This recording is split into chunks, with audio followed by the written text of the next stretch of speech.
portfolio.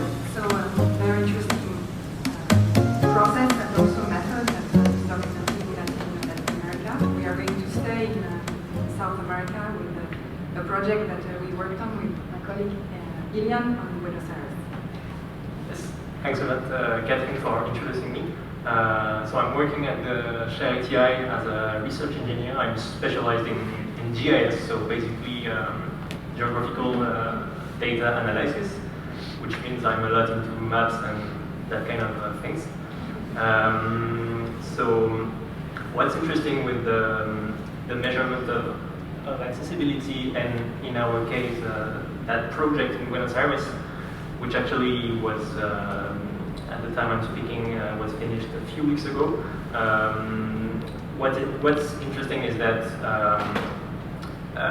even though we aim at measuring accessibility as an objective indicator, you always need to refer to what Alexandre was saying about the persona, about for who are you measuring the accessibility. Are you measuring the accessibility of a young person, of an old person, of someone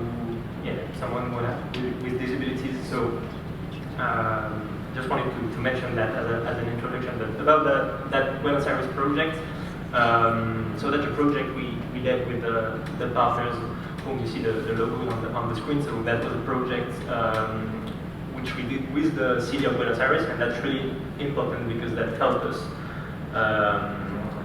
giving more accuracy that sometimes external data analysis. And initially, the city of Buenos Aires was looking at regreening its city, its territory, which is something because of the impact it has, cities tend to do, and it's a really great initiative. And they initially were building those calle verdes, sorry for my Spanish accent, and they were looking at using whatever their initial condition, turning streets into more pedestrian-friendly and more green streets, basically.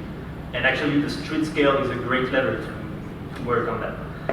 But what's interesting with that project is that we worked on that project on using the proximity methodology to not only look at green spaces, but look at what are the spaces you're going to transform and what are the streets you're going to transform.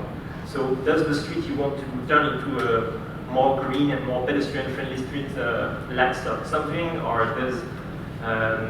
are there specific needs with that street? So that's really what we aimed at, and we tried to not only look at green and public spaces per se as individual things, but as a global topic, and we try to include them into the overall quality of life analysis. So that's going to describe. That's we've already mentioned the framework of 6 social functions. So behind me you can see a chart. This is basically, even though I guess it's a little bit small, but you have the 6 social functions, and then splitting into the 3 indicators, which were actually already in the UCLG tool presented earlier. And then you have the things we try to measure in that project. So of course, this kind of wheel chart is translating a specific persona needs, which means if I'm measuring, so most of these indicators behind me are related to accessibility. So basically, you take a point of departure and you say, do I have access to something? Do we have access to a school? Do we have access to a park, etc.?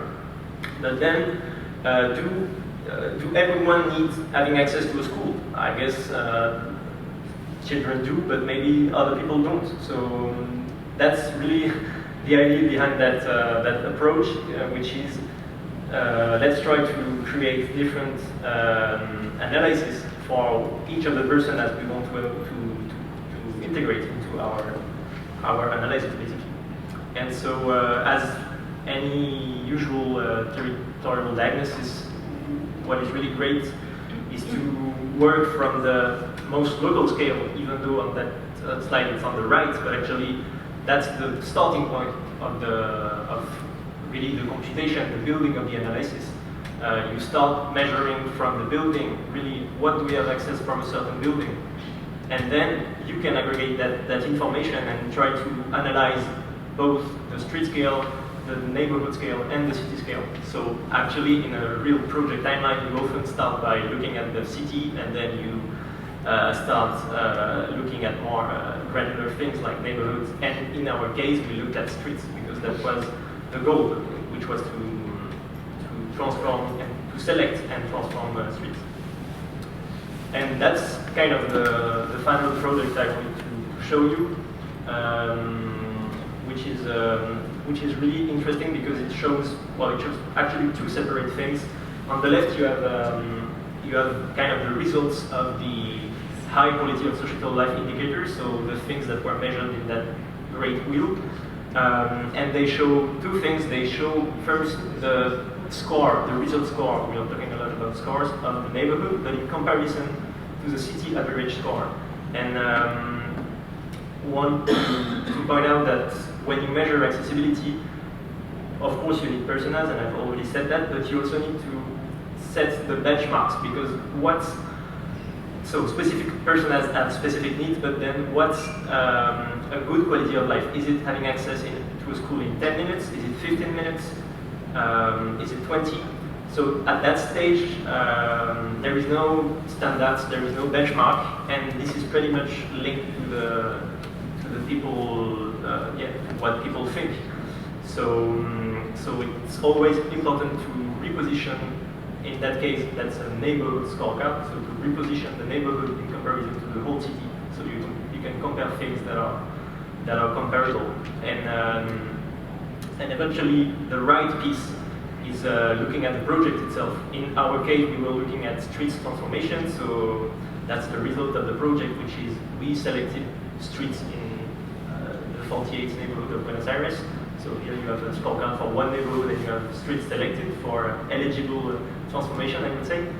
But then, for any other kind of project, that tool will allow you to maybe not select streets, but say what are the most urgent amenities I need to implement in my neighborhood. And then the idea to conclude is that that's an help that's a recommendation, but then of course we have the field work, and we have to confirm that what we observe